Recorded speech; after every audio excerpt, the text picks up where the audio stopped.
ဖုန်းနဲ့ drum တီးရလေးသင်ပေးပါလားဆိုရဲညီကိုတွေပေါ့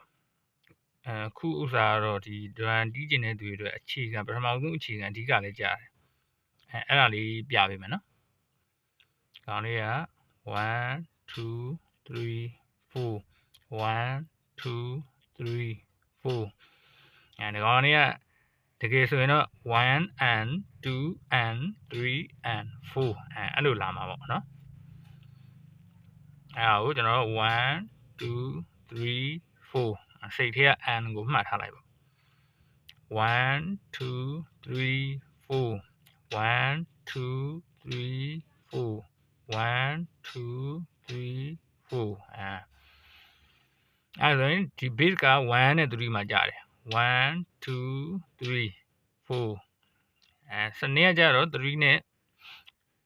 ဟောကြာမှာပေါ့4မှာကြာမှာပေါ့2နဲ့4မှာကြာမှာပေါ့1 2 3 4 1 2 3 4 1 2 3 4အဲ့ဒါလေးကို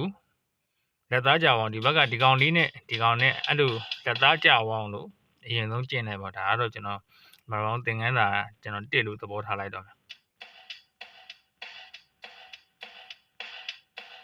1 1 2 3 4 1 2 3 4 1 2 3 4အဲ့လိုမျိုး